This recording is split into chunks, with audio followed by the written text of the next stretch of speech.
meus irmãos. Boa tarde, a paz do Senhor Jesus Cristo.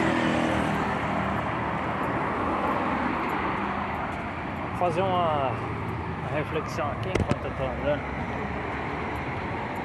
Tem algumas instituições por aí afora. Se você fazer uma pesquisa aí, o que é uma seita e o que é exclusivismo, né? Ou exclusivista, ou até mesmo problema com fanatismo, entre outras coisas, né? Vamos lá. Hoje, em pleno século 21, não tem mais profetas, tá? Pra cima e pra baixo, não. O ministério de profeta acabou no tempo de Jesus. Tá ok? Hoje o dom de profecia substituiu o lugar do profeta. Então vamos lá. Isso aí para entender é bem simples. As pessoas que tinham o ministério de profeta até o tempo de Jesus ou um pouquinho para frente dele, quem tinha um chamado específico para uma finalidade específica, acabou ali, tá? Agora o dom de profecia, Deus pode levantar várias pessoas. Não é necessário a pessoa ser um profeta, porque o cânon sagrado já está selado. Assim como não tem mais profetas, também não tem mais apóstolos. O ministério de apóstolo e de profeta se encerrou. Eles tiveram uma finalidade única, específica, e foram só 12 só, não teve outros depois. Foi uma eventualidade específica, com um tempo determinado específico. Então toda vez que chega um se intitulando profeta, você já pode desconfiar na mesma hora. A mesma coisa acontece com o apóstolo. Se alguém chegar se intitulando, dizendo que é apóstolo, você já desconfia na mesma hora. Ok? Você já desconfia na mesma hora.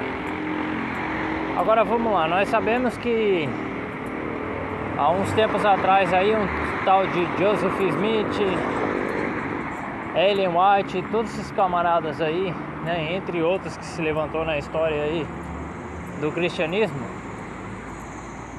você viu só a bagunça que deu, né?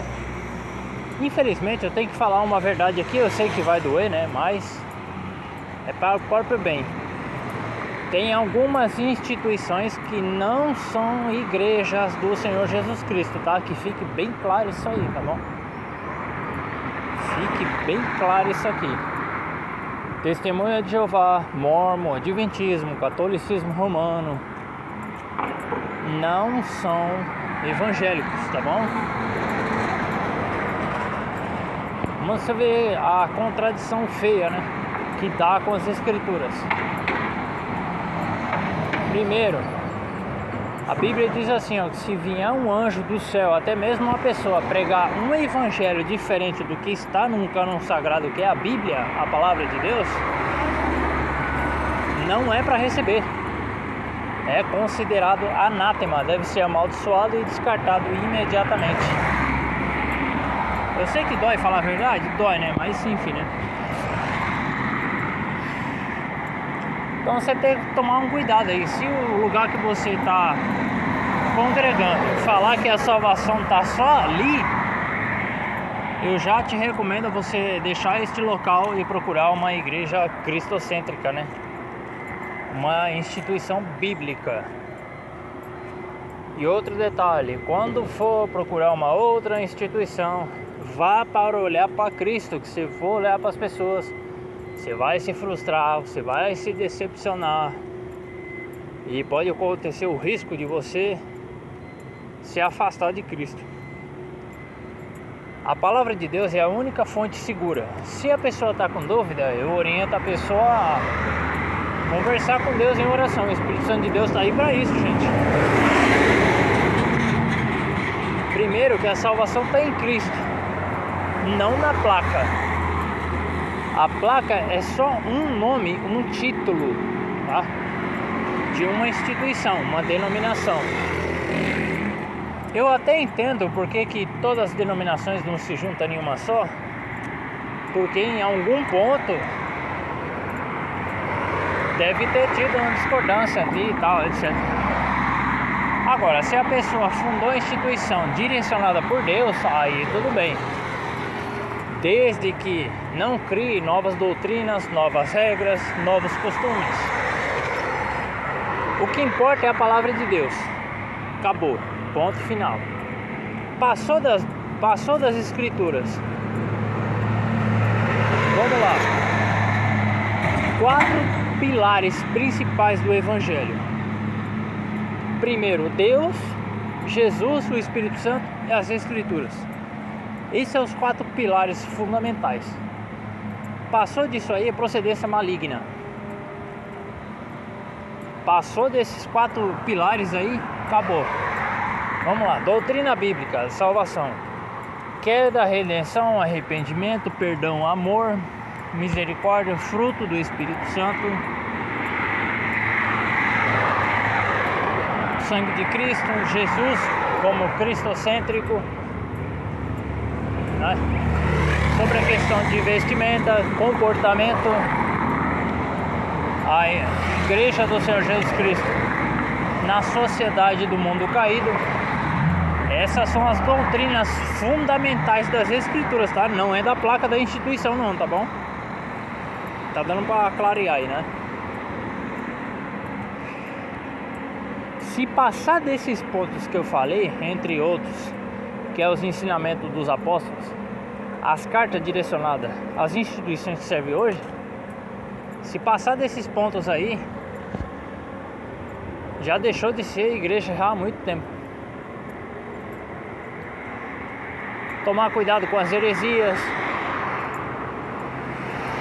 e por aí vai, né? As distorções das escrituras, os acréscimos, tirando, acrescentando. Infelizmente nós sabemos que no nosso meio existem bíblias adulteradas. Um caso disso é o Testemunho de Jeová, a tradução do Novo Mundo.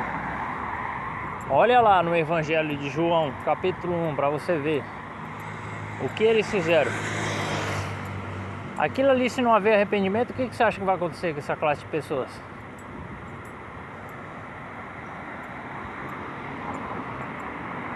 Já sabe qual é o fim, né? Tá lá em Apocalipse 22 lá. Que acrescentar ou tirar. Heresia é outro negócio perigoso. Se a pessoa não tiver uma boa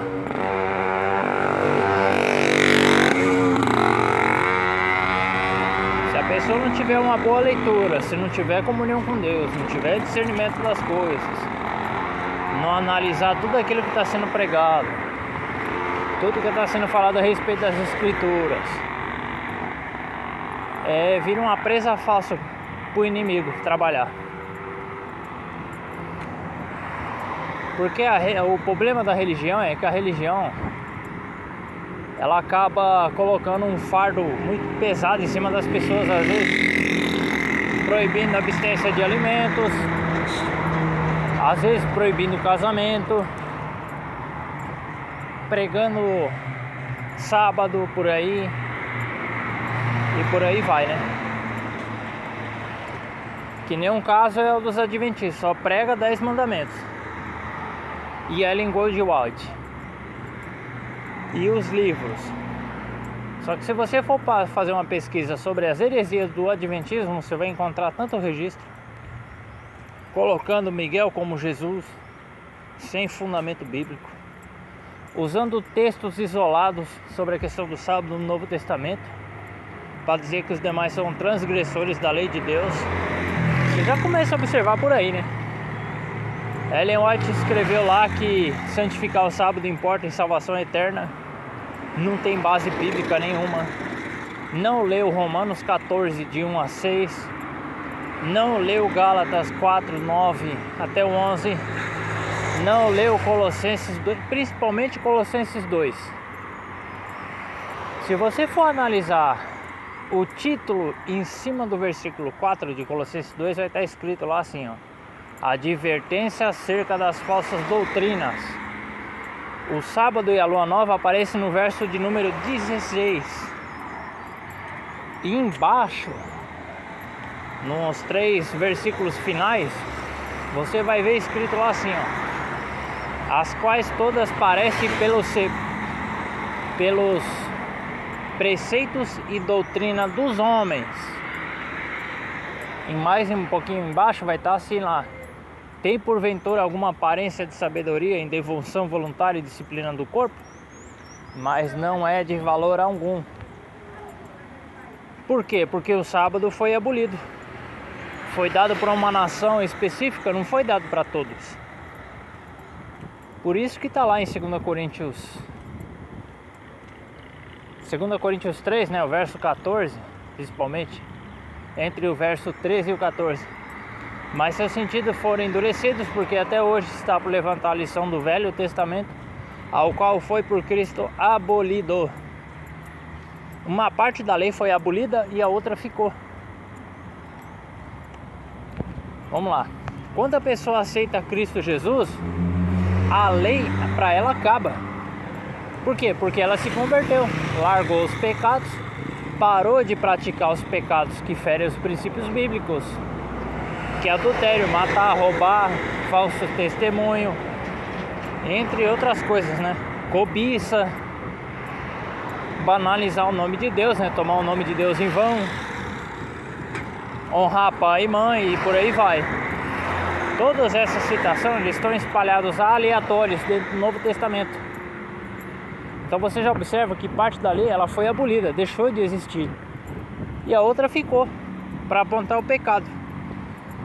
Quando a pessoa se converte, ela vai passar a praticar as coisas boas através da atuação do Espírito Santo. A lei só serve para apontar a Cristo. A pessoa aceitou a Cristo, acabou a lei. Toda a lei parou de vigorar. Por isso que Jesus ratificou todos em 2: amar a Deus sobre todas as coisas e o próximo como a ti mesmo. A pessoa que ama a Deus, tem o Espírito Santo de Deus, ela não vai cometer pecados que vai ferir princípio bíblico. Ela pode ter um problema de falha. Falha todo mundo vai ter. O único que não falhou foi Jesus. A falha que você comete, aquela ali você não vai cometer mais. Pode acontecer o fato de você cometer outra. Mas agora, sobre a questão dos pecados explícitos que está dentro da Bíblia, aquele ali ele não vai praticar mais. Ele sabe que é errado. E a lei ela tem essa função de fazer isso. Fora isso, ela não faz absolutamente mais nada. Então eu vejo que parte dos adventistas usa vários textos errados, principalmente o Tiago 2,10. Aquele texto ali é um problema para eles, porque eles baseiam a salvação na guarda do sábado. E a Bíblia diz: ninguém vos julgue. Se não é para mim julgar ninguém, deixou de ser um mandamento de ordem, de via expressa há muito tempo. Está observando? Principalmente parte dos adventistas coloca Jesus achando que ele é Miguel. Aí que está o problema. Porque Jesus é o Salvador. Miguel é uma criatura criada para uma finalidade. E Jesus, sendo Deus, ele é o cabeça da igreja. Pronto. Você já vê a deturpação das escrituras. Os testemunhos de Jeová colocam Jesus como uma criatura. Eles não veem Jesus como Deus, porque nele habita corporalmente a plenitude da divindade, que significa homem e Deus unidos em um corpo. Você vê que Jesus era onisciente, onipresente e onipotente,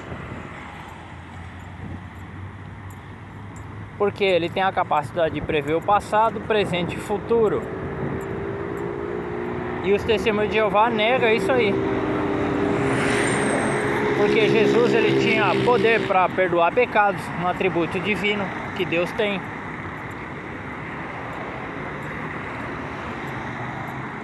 entre outras coisas, né? A realização de milagres, ele conhecia o coração das pessoas. Ele falou assim, tá lá na escritura, você pode procurar que você vai achar. Por que arrazoai vós os vossos corações? Capacidade de ler pensamentos da pessoa. Principalmente um sermão escatológico, quando ele apontou o passado e profetizou o futuro. Só que você já observa.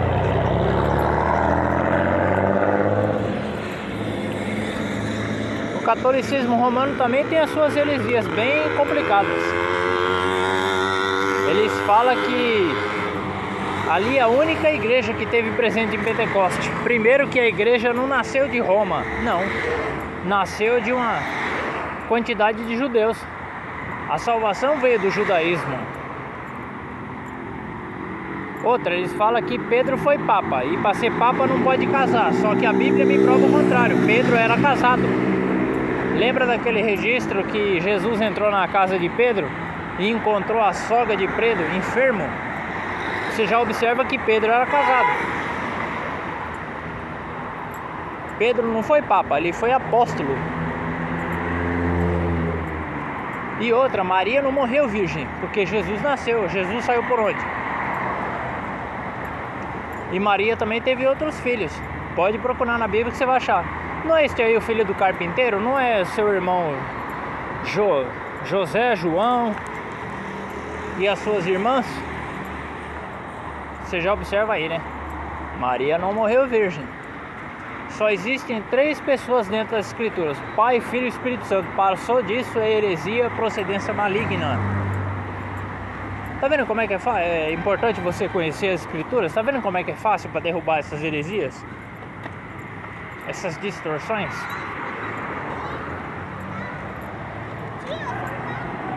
Você já observou já, né? Os mormons é outra coisa, também é errada. Eles batizam as pessoas vivas em favor dos mortos. Pode pesquisar que você vai encontrar isso aí que eu tô falando. E outra, né? Eles têm um livro de Mórmon que se diz Outro Testamento de Jesus Cristo. Só o título da capa do livro já derruba por terra. Porque se alguém anunciar um evangelho diferente, se não crer nas escrituras, livros não vai ajudar, viu? O problema dos livros que vem para complementar as escrituras sagradas é um perigo. É um perigo extremo para a vida da pessoa. Porque a palavra de Deus, ela é inerrante, ela não contém erros. Livros podem equivocar, acrescentar, distorcer ou até mesmo tirar. Esse que é o problema. Então, antes de ler qualquer outro livro, tenha em mente as escrituras sagradas. Ela é o pilar principal. Não precisa de livros para entender as escrituras. E outra, né? Nunca colocar livros como pé de igualdade com as escrituras. Nunca faça isso em nome de Jesus. Senão você vai arrumar um problemão sério para sua vida.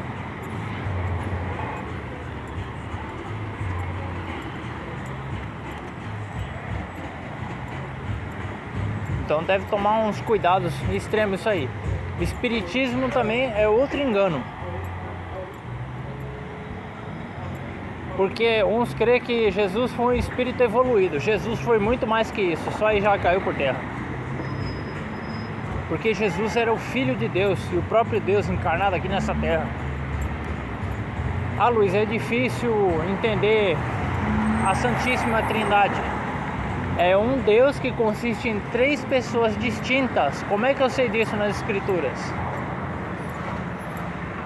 Vai no batismo de Jesus em Mateus capítulo 3, Marcos capítulo... é capítulo 2, alguma coisa assim. Ou é Marcos 3 ou é Marcos 2.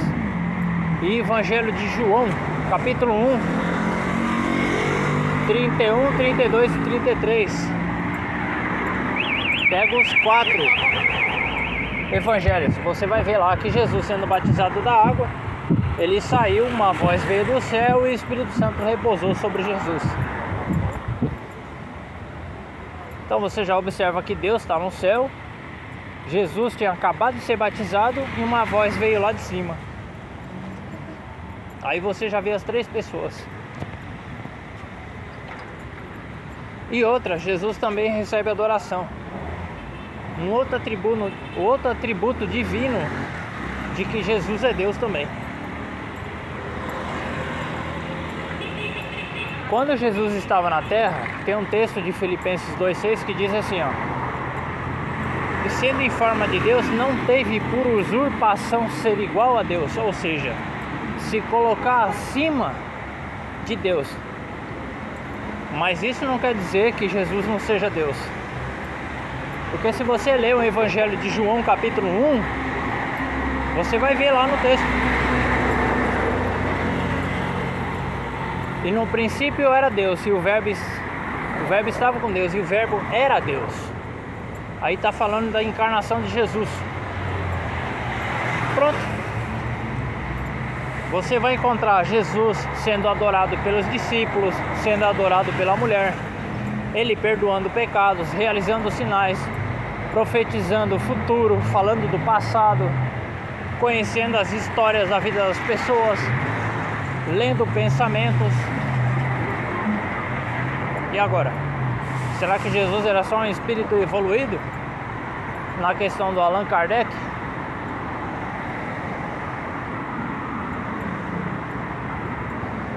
Isso é pra você ver, né? Como é que livros é perigoso. E a pessoa que não analisa as escrituras é presa fácil pro inimigo. E o que tem de heresia no nosso meio hoje não é brincadeira não, viu? Se no tempo do apóstolo Paulo já estava difícil combater aquilo ali, imagina nos dias atuais de hoje, que as heresias estão escancaradas aí para todo mundo ver.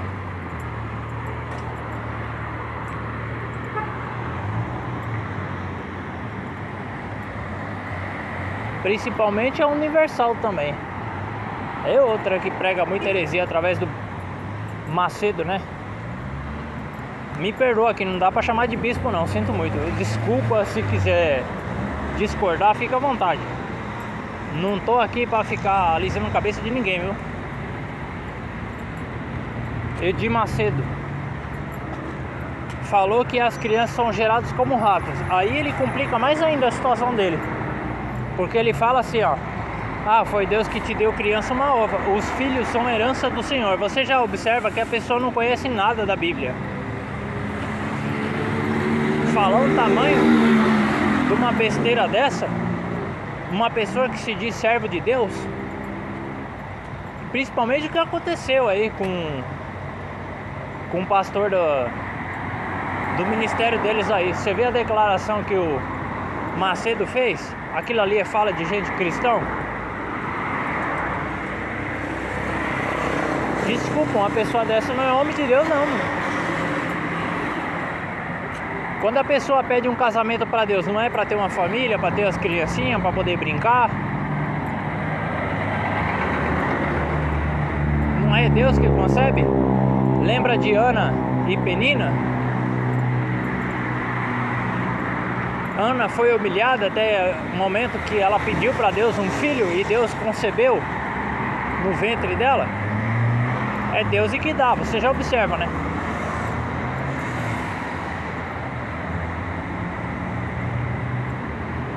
E por aí vai. E fora os picaretas por aí que pregam o evangelho a troco de dinheiro. Não recebeu de graça? Dá de graça como recebeste. Eu vou falar uma coisa, se Deus não começar a levantar uma geração de pessoas diferentes para fazer a diferença no meio evangélico, as igrejas vão acabar, irmão. Vai acabar as instituições. Daqui a pouco não vai ter mais pregador, não vai ter mais coragem de falar a verdade, vendendo, negociando a palavra de Deus, achando que Deus está contente com isso.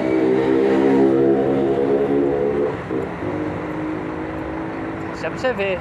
Ainda tem pessoas ainda que conseguem usar o texto bíblico errado, né? Ah, mas o obreiro é digno do seu salário. Meu irmão, a pessoa que serve a Deus, Deus já deixou faltar alguma coisa na sua casa? Fala pra mim. Uma pessoa que serve a Deus voluntária, Deus já deixou faltar comida? pode faltar, mas Deus não vai deixar a pessoa num aperto. Quem serve a Deus verdadeiramente, faz as coisas de bom grado, de bom coração, sem ficar esperando nada em troca, Deus recompensa. Você viu que diferença?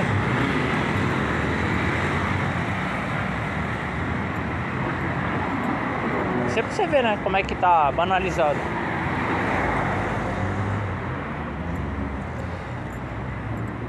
Tinha tanta coisa boa que eu queria falar aqui nesse vídeo aqui, mas eu vou deixar para uma próxima. Mas eu vou deixar isso aqui para fazer uma reflexão. A Bíblia diz assim, ó: até importa que haja entre vós heresias, para os que são sinceros que se manifesta primeiro.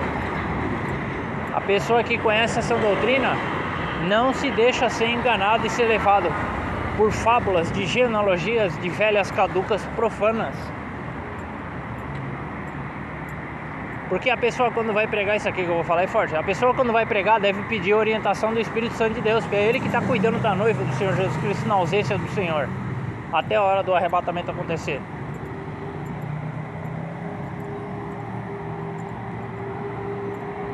E principalmente na hora de pregar, né? Fala, Deus, você quer que eu fale o que para a igreja hoje? Porque a palavra é sua. E os donos dos dons é o Senhor, não é meu. É tudo para a sua glória e nada para mim. Porque Ele é digno de toda a honra e toda a glória. E outra, Deus vai exaltar se Ele quiser, não é obrigado a exaltar ninguém. Dói, né? De falar a verdade, né? Então, essas coisas precisam ser ditas, irmão.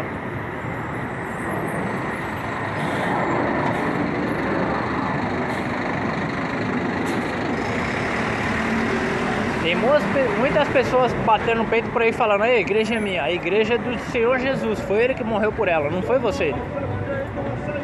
Nossa, irmão, dói, né? Eu sei, mas é pelo próprio bem, mano.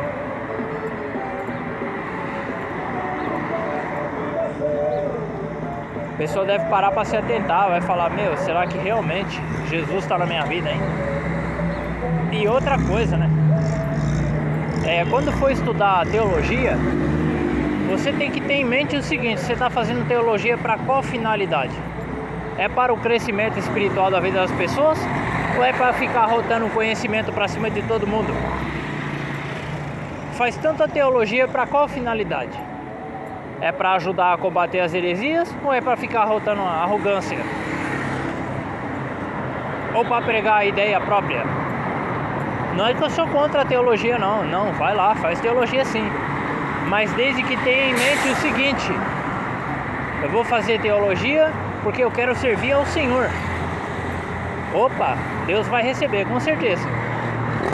Se fazer teologia para ficar esfregando na cara dos outros que é teólogo, que isso, aquilo, outro, Deus já não está nas vidas dessa pessoa há muito tempo. Porque quem prega a questão de achismo, Jesus está no meio, não, irmão. Sinto muito, hein?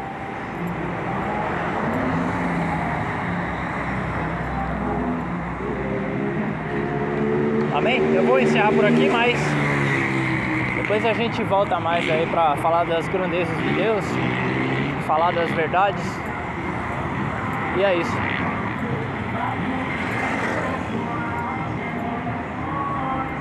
E lembre-se, quando fizer as coisas pro Senhor, não faça nada esperando alguma coisa em troca da parte de Deus, não. Não é assim que Deus trabalha, não, irmãos.